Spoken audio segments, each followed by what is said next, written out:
Win at any cost. These words are often uttered by any coach who wants to motivate his team to give it all they've got.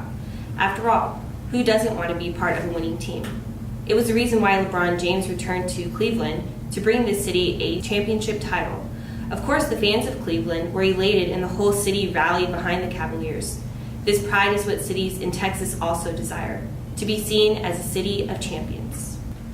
As the stadium construction boom continues, taxpayers are being forced to pay for new high-tech stadiums they don't benefit from. These new stadiums create only part-time jobs. Stadiums bring in money exclusively for professional leagues and not the communities. Professional leagues are turning public money into private profit and are becoming extremely wealthy at taxpayers' expense. If you happen to live in a city who's subsidizing their newly built, glorious mansions, what do you get in return? Less parking space for your car and congested traffic each time the team plays. More importantly, new stadiums are being built using hard-earned tax dollars that instead could be redirected to areas that can truly benefit from better funding. Our public schools. After all, teachers can stand to benefit from some of the money that is lavished upon these sports teams. Teachers wear many hats: teacher, counselor, confidant, and in some cases, a provider of a much-needed cup of coffee. Simply stated, public money needs to be used for more important services that would benefit the local community. There is a statewide trend in which taxpayers are asked to pay for new stadiums, which largely benefit a particular sports team. A sports construction boom is well underway. These new stadiums cost a minimum of $300 million to build, but usually cost much more. New stadiums have been built, are underway in Dallas, Houston, and San Antonio. This competitive trend replaces old stadiums with high-tech, flashy stadiums used exclusively for one sport. It is all part of a marketing strategy to maximize a team's appeal. Take the Dallas Cowboys, for example. Throughout the NFL, AT&T Stadium has the moniker of Jerry's Playhouse. Over 90,000 people can sit down and watch the Cowboys play on the biggest screen TV in the NFL, courtesy of over $300 million that the city of Arlington raised in stadium bonds to help pay for it.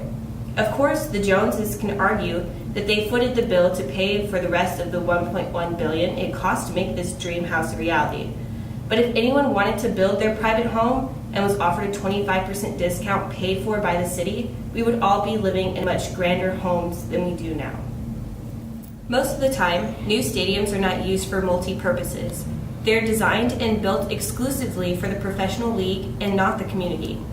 To bask in that NFL glory, in neighboring Frisco, Texas, the city and the Frisco Independent School District pitched in an additional $90 million to help fund a training facility that the school and the Cowboys share.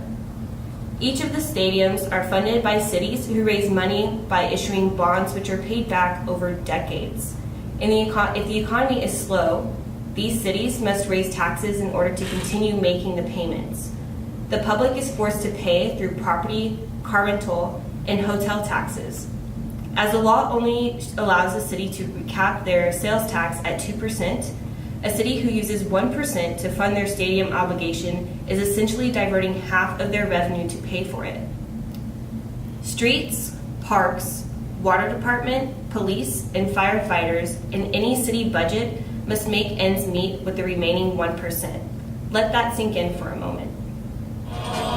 Loyal cowboy fans, stand up and cheer, let the whole world hear our bugles blow. Stand up! Stampede, go you Dallas Cowboys, go! Go! Go, go! Go, go, go, Cowboys! It's the go team of the senior pros, let the whole world hear our bugles blow. Stand up! Before the 1950s, all the major stadiums in this country were funded privately. Today, of the 59 stadiums recently constructed throughout the country, all but 5 were financed by taxpayers.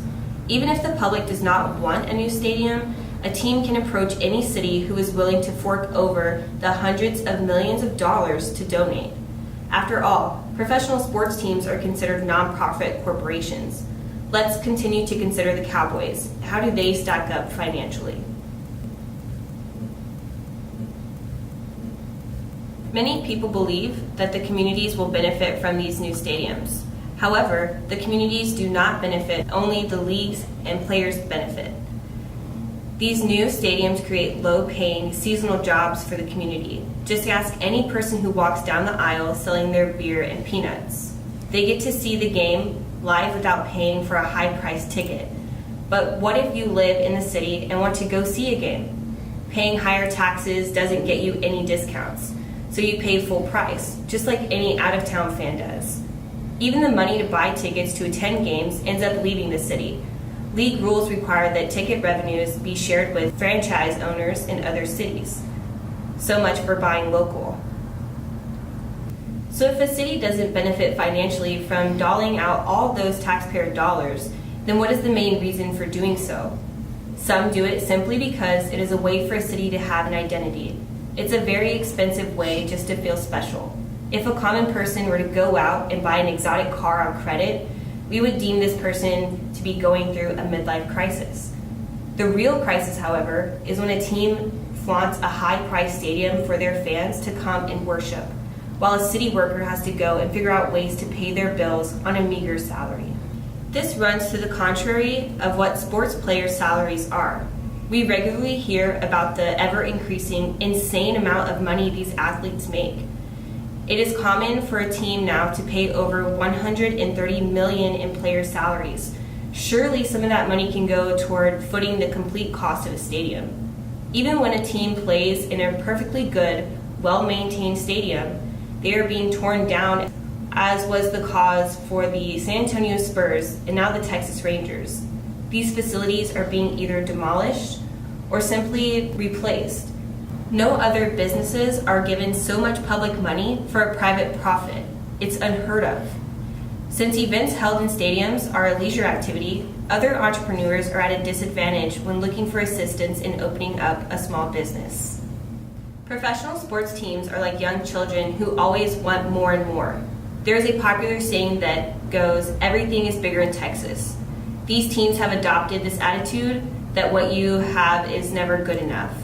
More and more teams are using the threat of leaving not because they need a new stadium, but because they know that they can get a new high-tech one. The team threatens the community to leave because they are motivated by money. So the next time you attend a game of your favorite team, be it the Spurs, the Astros, or the Cowboys, remember that your proceeds are going to benefit public welfare for billions.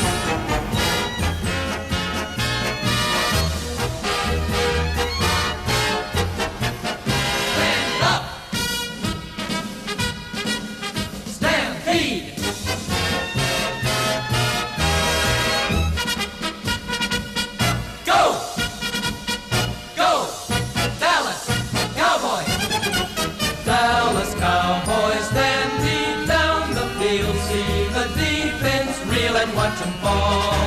Blockers out.